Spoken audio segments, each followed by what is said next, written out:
오늘은 시편 34편의 내용을 통해서 미친 척하던 밤에도 하나님은 침묵하지 않으셨습니다. 라는 제목으로 함께 말씀의 은혜를 나누고자 합니다.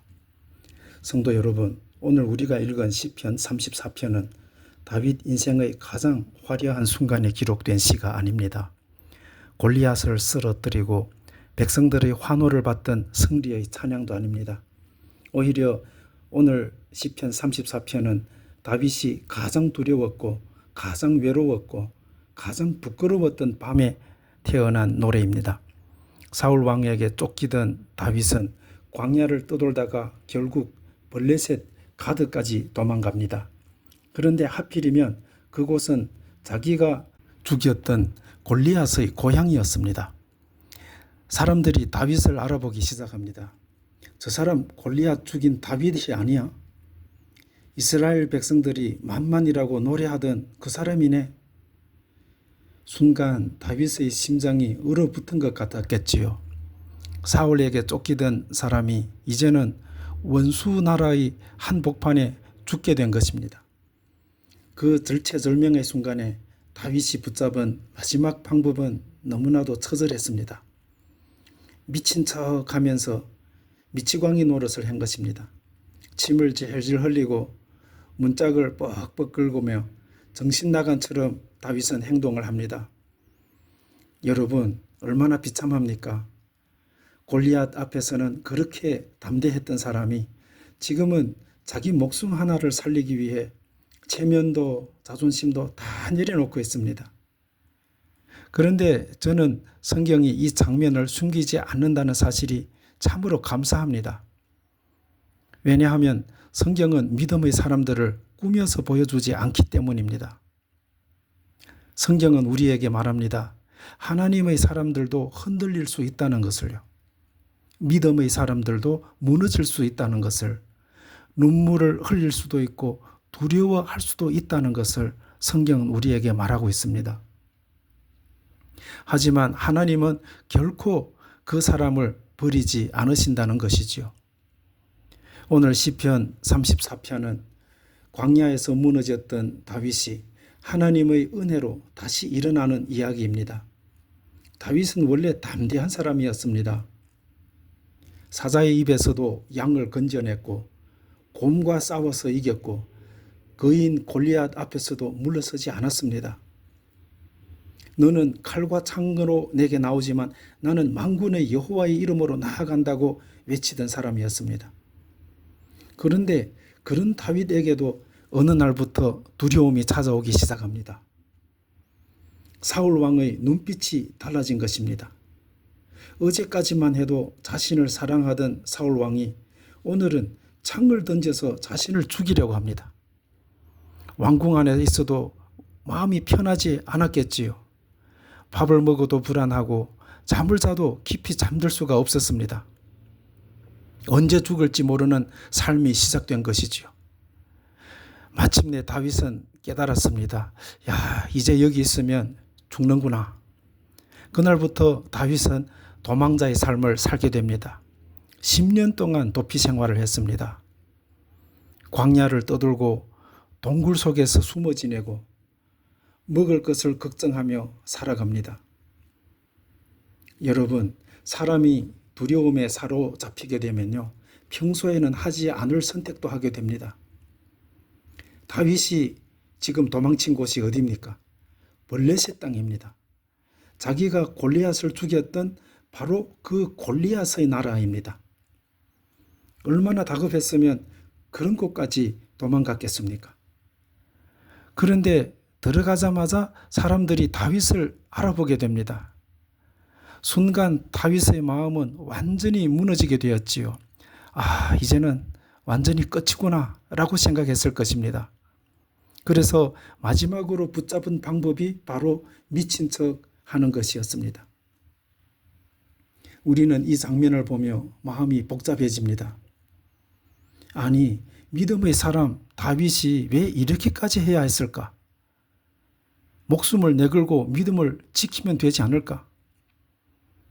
그런데 여러분, 사실 우리도 똑같습니다. 두려움은 사람을 무너뜨립니다.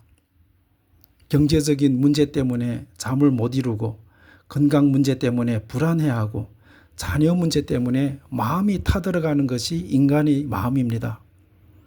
겉으로는 괜찮은 척하지만 속으로는 울고 있는 사람들이 이 세상에 얼마나 많겠습니까?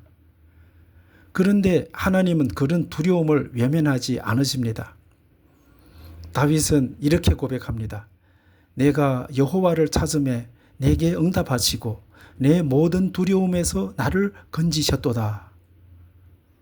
여기서 두려움이라는 말 속에는 영혼 전체를 움츠러들게 만드는 깊은 공포라는 의미가 담겨 있습니다.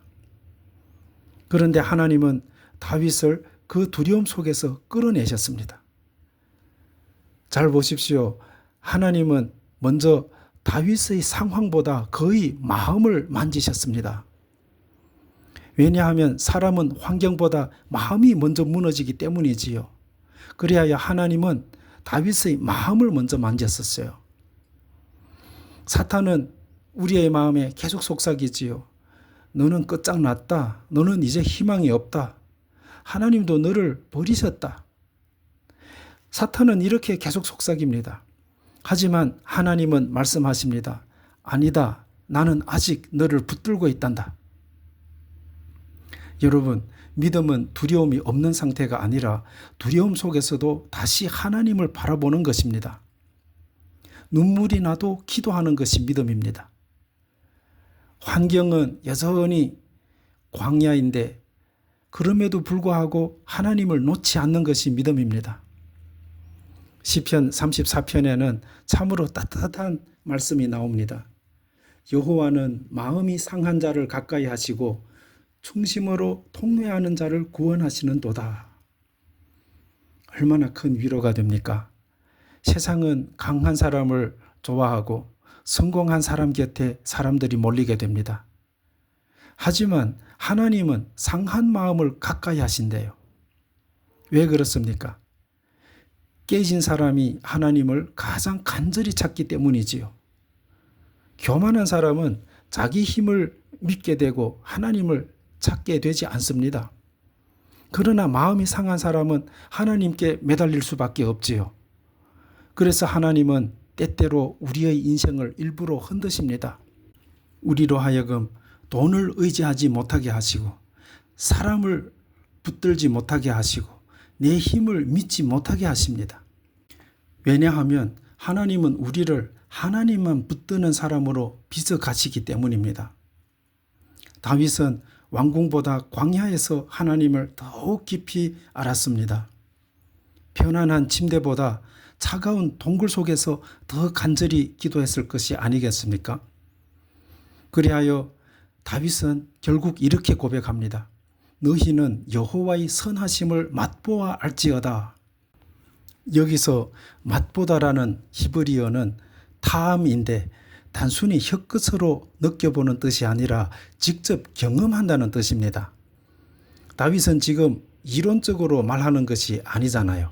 자기가 광야를 지나면서 실제로 경험한 하나님을 말하는 것입니다. 내가 눈물의 밤을 지나 보니까 하나님은 정말 살아계시더라. 내가 사람에게 버림받아 보니까 하나님은 끝까지 나를 붙들고 계시더라. 이렇게 실제로 경험한 하나님을 말하는 것입니다. 여러분, 어떤 은혜는요, 오직 광야에서만 배울 수 있습니다. 어떤 기도는요, 오직 눈물 속에서만 나올 수 있습니다. 하나님은 우리의 상처를 통해 더욱 깊은 은혜를 가르치고 계십니다. 그리하여 다윗은 결국 깨닫게 됩니다. 내가 하나님을 붙든 것이 아니라 하나님이 나를 붙들고 계셨구나 라고 고백합니다. 사실 다윗은 자신이 미친 척 하던 그날 밤 하나님이 침묵하신다고 느꼈을지도 모릅니다. 기도해도 응답이 없는 것 같고 눈앞의 현실은 점점 더 어두워 보였을 것입니다. 하지만 하나님은 침묵하고 계신 것이 아니었잖아요. 그 더러운 침물 자국 사이에서도 그 부끄러운 모습 속에서도 하나님은 여전히 다윗을 붙들고 계셨습니다. 그리고 마침내 다윗은 고백합니다. 의인은 고난이 많으나 여호와께서 그의 모든 고난에서 건지시는도다. 여러분, 성경은 의인에게 고난이 없다고 말하지 않습니다. 의인에게도 눈물이 있고 광야가 있고 상처가 있습니다. 그러나 중요한 것은 하나님이 끝까지 함께 하신다는 것입니다. 그래서 시편 34편은 결국 예수님을 바라보게 만듭니다. 예수님도 조롱당하셨고 침뱉음을 당하셨고 버림받으셨습니다. 십자가 위에서 가장 깊은 어둠을 지나셨습니다. 그러나 바로 그 십자가를 통해 구원이 시작되었습니다. 하나님은 죽음 같은 자리에서도 생명을 만들어내시는 분이십니다. 여러분, 혹시 지금 여러분도 인생의 광야의 터널을 지나고 계십니까? 아무리 기도해도 현실은 변하지 않고 아무도 내 마음을 몰라주는 것 같고 어딘가 남 모르는 곳에 숨어서 살고 싶은 그런 시간들이 있습니까? 그렇다면 오늘 다윗의 노래를 기억하십시오. 다윗이 침을 줄줄 흘리면서 미친 척하던 그날 밤에도 하나님은 침묵하지 않으셨습니다. 그리고 오늘 우리의 가장 어두운 밤에도 하나님은 여전히 우리와 함께 하고 계십니다. 우리가 연약해도 하나님은 우리를 절대로 놓지 않으십니다. 우리가 흔들려도 하나님은 우리를 끝까지 붙들고 계신답니다. 그러므로 절대로 낙심하지 마십시오. 하나님은 우리의 상처를 간정으로 바꾸시고 우리의 눈물을 찬양으로 바꾸시며 우리의 광야의 시간을 은혜의 자리로 바꾸시는 분이라는 것을 꼭 기억하시기를 바라겠습니다. 언젠가 우리도 다윗처럼 고백하게 될 것입니다. 내가 여호와를 항상 송축하며 내 입술로 항상 주를 찬양하리이다. 다윗처럼 인생의 어두운 밤을 만났어도 하나님을 포기하지 않고 하나님을 믿는 그 믿음을 가지고 하나님께 기도하며 끝까지 인내하며 하나님 앞으로 나아가는 우리 도안교회 모든 형제 자매들이 되시기를 주님의 이름으로 축복합니다. 사랑과 은혜가 풍성하신 하나님 아버지, 오늘도 시편 34편 말씀을 통해 광야 가운데 있는 우리를 위로하여 주시니 감사합니다. 주님, 우리는 강한 척하지만 사실은 쉽게 두려워하고 쉽게 무너지는 연약한 존재들입니다. 다윗처럼 우리도 인생의 광야를 지나며 눈물을 흘릴 때가 많습니다. 앞길이 보이지 않을 때가 있고 기도해도 응답이 없는 것처럼 느껴질 때가 있습니다. 그러나 주님, 우리가 흔들릴 때에도 주님은 우리를 놓지 않고 계심을 믿습니다. 미친 척하던 다윗의 그 부끄러운 밤에도 하나님이 함께 하셨듯이 오늘 우리의 어두운 밤에도 함께하여 주옵소서. 우리의 두려움을 만져주시고 상한 마음을 위로하여 주시고 무너진 영혼을 다시 일으켜 주옵소서. 광야 속에서도 하나님을 바라보게 하시고 눈물 속에서도 찬송하게 하시고 절망 속에서도 믿음을 잃지 않게 하옵소서. 우리의 상처가 간증이 되게 하시고 우리의 눈물이 찬양이 되게 하시며 우리의 광야가 은혜의 자리가 되게 하옵소서. 끝까지 우리를 붙드시고 인도하시는 예수 그리스도의 이름으로 기도드립니다. 아멘.